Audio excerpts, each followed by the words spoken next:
हरिओम प्रिय दर्शकों, यदि आपकी वृश्चिक राशि या वृश्चिक लग्न है तो इस वीडियो को बहुत ध्यान से देखिएगा, समझिएगा। इस वीडियो में हम समझने वाले हैं कि 2026 आपके लिए कैसा रहने वाला है। 2026 में ग्रहों के क्या प्रभाव आपको मिलने वाले हैं, उपाय भी जानेंगे और एक महत्वपूर्ण चर्चा भी करने वाले हैं, उसे भी समझिएगा। 2026 की सबसे पहले आपको अंग्रेजी नव वर्ष 2026 की आपको बहुत बहुत शुभकामनाएं, बहुत बहुत बधाई। आपका दिन मंगलमय हो, आप हमेशा उन्नति प्रगति करते रहें, आपकी सभी कामनाएं पूरी हों। 2026 आपके लिए हर एक तरह से मंगलमय हो, यही भगवान से प्रार्थना है। प्रिय दर्शकों, अब हम जान लेते हैं क्या प्रभाव मिलने वाला है। देखा जाए तो वर्ष के प्रारंभ में ही आपके राशि के अधिपति मंगल महाराज धनु में गोचर कर रहे हैं, जो कि 15 जनवरी तक गोचर करेंगे। तो धनु राशि पर गोचर करना बहुत श्रेष्ठ नहीं है, क्योंकि ये अस्त अवस्था को प्राप्त है। यदि इन्हें बलवान किया जाए तो अच्छा फल मिलेगा, परंतु थोड़ी सी चिंताएं भी रहेंगी। आपको अपने वाणी में संयम, किसी कुछ बोलने से पहले संयम रखिएगा। आप कोई भी काम कर रहे हैं वहां ध्यान रखिए। धन संपत्ति से संबंधित थोड़ी कई बार चिंताएं हो सकती हैं, और घर परिवार में या यात्रा में आपको ध्यान रखना चाहिए। तो इन क्षेत्रों में ध्यान रखिए। बाकी यदि मंगल को बलवान किया जाए तो अच्छे फल भी मिल सकते हैं। इसके अलावा फिर मंगल महाराज 15 जनवरी से लेके और 23 फरवरी तक का जो समय होगा, इस समय ये बहुत ही अच्छी स्थिति में, यानी कि ये उच्च अवस्था को प्राप्त होंगे। तो आपके जीवन में बड़े अच्छे फल देने वाले हो जाएंगे। भाई बंधुओं से प्रेम बढ़ेगा।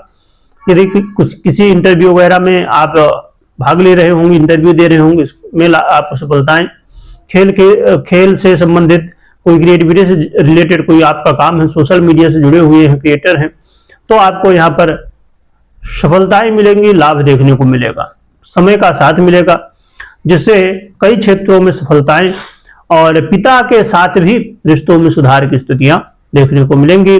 भाग्य की वृद्धि होगी, धर्म के प्रति रुचि बढ़ेगी, धर्म कर्म पूजा पाठ से संबंधित आपका मन लगेगा इन कामों में। और मंगल की ये जो स्थिति है बड़ी ही महत्वपूर्ण है, और आपके कई क्षेत्रों में ये आपको लाभ भी देने वाले हैं। चाहे वो शत्रु हो आपके, उनको शांत करना हो, कर्ज से मुक्ति के रास्ते हो, या फिर आपके कार्य क्षेत्र की बात हो तो कार्य क्षेत्र में भी अच्छे प्रभाव मंगल महाराज देंगे। इसके अलावा देखा जाए तो 14 अप्रैल से लेकर 14 मई तक का ये जो समय है, इस समय सूर्य की स्थिति अच्छी नहीं है, ये पीड़ित अवस्था में होंगे। फिर भी ये आपके लिए अच्छे फल देने वाले माने जाएंगे। आपको विदेश से जुड़े हुए लाभ, शत्रु बाधा से मुक्ति, और अन्य कई क्षेत्रों में आपका व्यापार हो, करियर हो, यहाँ पर ये आपको लाभ की स्थिति देंगे, सफलताएं देंगे। तो ये काफी अच्छी स्थिति रहने वाली है, परंतु सूर्य को बल देने के लिए उपाय करना चाहिए। और देखा जाए तो 11 मई से लेकर 2 अगस्त तक मंगल स्वग्रही दृष्टि इनकी रहेगी, तो ये भी काफी अच्छी स्थिति रहने वाली है। मंगल महाराज की दृष्टि रहेगी, तो इससे लाभ आपको देखने को मिलेगा। आपके लिए मंगल आत्मविश्वास आपका बढ़ाएंगे, आपको निर्णय लेने में हेल्प करेंगे, आपके व्यापार और आपके पारिवारिक स्थिति में भी सहयोग देंगे इस समय। अब हम समझ लेते हैं देवगुरु बृहस्पति की स्थिति को। तो देवगुरु बृहस्पति देखा जाए तो वर्तमान में अभी तो ये आपके अष्टम भाव में है। 1 जून से ये आ जाएंगे कर्क राशि, यानी आपके भाग्य भाव में। तो देवगुरु बृहस्पति की ये भाग्य भाव की स्थिति बहुत अच्छी रहने वाली है। ये आपको कई क्षेत्रों में लाभ देगी, भाग्य का साथ मिलेगा। आपके जो भी आप समझिए, आप जॉब करते, नौकरी करती है, जो भी जॉब करते, उससे रिलेटेड चीजें सीखने को मिलेंगी। आपके मान सम्मान में वृद्धि होगी। आपको किसी क्षेत्र में आप लगातार प्रयास कर रहे तो वहां असफलताएं देखने को मिल रही तो वहां सफलताएं देखने को मिलेंगी। खासकर संतान इत्यादि से संबंधित चिंताएं यदि थी वो दूर होंगी। और विद्यार्थियों के लिए समय और लव पार्टनर के लिए भी काफी अच्छा देखने को मिलेगा। खासकर विद्यार्थियों के लिए बहुत ही अच्छा समय है। तो ये समय देवगुरु बृहस्पति का गोचर काल बहुत अच्छा होगा। आगे चल के देवगुरु बृहस्पति फिर 31 अक्टूबर को सिंह राशि में आ जाएंगे। तो यहां पर भी देवगुरु बृहस्पति आपको आपके करियर में, आपके प्रॉपर्टी या धन से संबंधित लाभ भी देंगे और दाम्पत्य जीवन में भी इसका अच्छा प्रभाव देखने को मिलेगा। तो ये काफी अच्छी स्थितियां देवगुरु बृहस्पति भी बना रहे हैं। बात करें शनिदेव की तो शनिदेव आपके पंचम भाव में गोचर करेंगे पूरे वर्ष पर्यंत। तो शनिदेव की स्थिति वैसे तो ढैया जो थी तो वो तो पूरी हो चुकी है, परंतु शनिदेव की जो स्थिति है ये थोड़ा धन को लेकर कई बार उतार चढ़ाव और मैरिज लाइफ में, व्यापार में थोड़ी चिंताएं देंगे शनिदेव। खासकर मैरिज लाइफ में आपको विशेष ध्यान रखना चाहिए। और घर परिवार से संबंधित भी आपको ध्यान रखना चाहिए। वाणी से संबंधित किसी को कुछ बोलने से पहले ध्यान रखिए, कुछ गलत ना हो, उसका प्रभाव ना पड़े, तो इन बातों का ध्यान रखिए। बात करें राहु और केतु की तो राहु और केतु का जो प्रभाव है तो थोड़ा सा करियर में कई बार भटकाव, कई बार कंफ्यूजन की स्थितियां लगेगा, जॉब बदल लें, नहीं बदलना चाहिए। यानी कि कुछ न कुछ करियर को लेकर भ्रम की स्थितियां, कुछ ऐसे लोग हो सकते हैं जो कि लगे कि हाँ बहुत विश्वास पात्र हैं परंतु धोखा देने की कोशिश करें, तो ऐसे लोगों से भी सावधान रहना चाहिए। तो देखा जाए तो 2026 कुछ ऐसा रहने वाला है। इसे चाहें तो आप गोल्डन टाइम भी बना सकते हैं, मेहनत कर सकते हैं, उपाय भी कर सकते हैं। मंगल की स्थितियां जैसे हमने समझा कि बीच बीच में बहुत अच्छी है, तो ये समय अच्छा है, उन समयों का लाभ आपको लेना चाहिए। अब समझते हैं कि उपाय क्या करना चाहिए। उससे पहले एक महत्वपूर्ण चर्चा जो हम करने वाले थे वो कर लेते हैं। महत्वपूर्ण बात हम कर रहे हैं देवगुरु बृहस्पति की।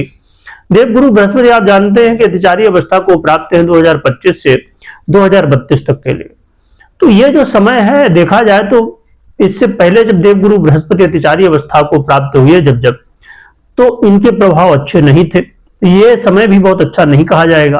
चाहे वो प्रथम विश्व युद्ध की बात हो, द्वितीय विश्व युद्ध की बात हो या कोरोना काल की बात हो, ये सभी देवगुरु बृहस्पति की अतिचारी अवस्था में स्थितियां देखने को मिली।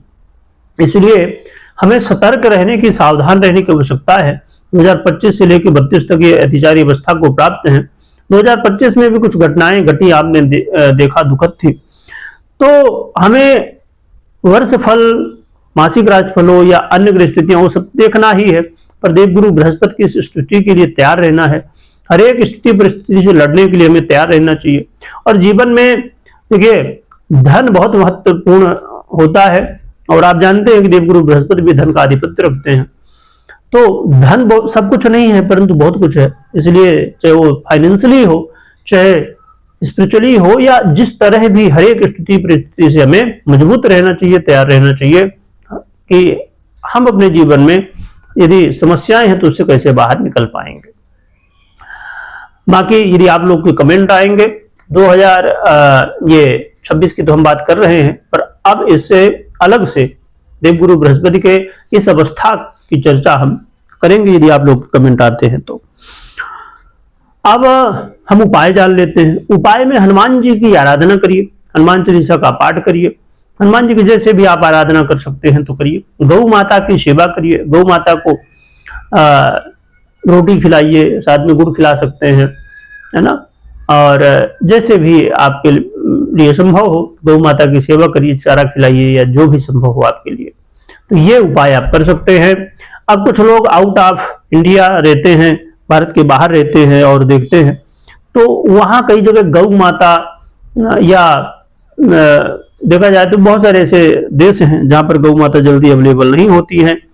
जो भारत में रहते हैं उनका तो सौभाग्य है कि भारत में हर जगह गौ माता होती हैं, आप खूब सेवा कर सकते हैं।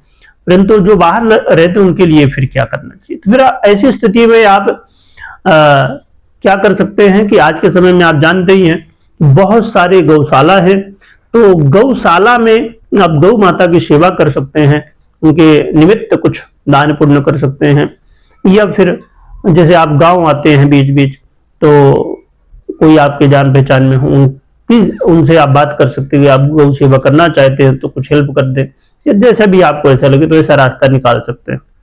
गौशाला बहुत सारी हैं, आप जानते हैं, तो वहां संपर्क करके और गौ माता की सेवा के लिए हेल्प कर सकते हैं। तो इस तरह आप कर सकते हैं। और बाकी आपको अपनी पर्सनल कुंडली विश्लेषण के बाद ही कोई भी निर्णय लेना चाहिए, क्योंकि देखिए पर्सनल कुंडली की स्थितियां बहुत महत्वपूर्ण होती है। और वैसे भी अब 2026 आने वाला है, तो 2026 में क्या कैसी स्थिति आपकी पर्सनल कुंडली के अनुसार रहेंगी, उसे समझना चाहिए, तो आप समझ सकते हैं।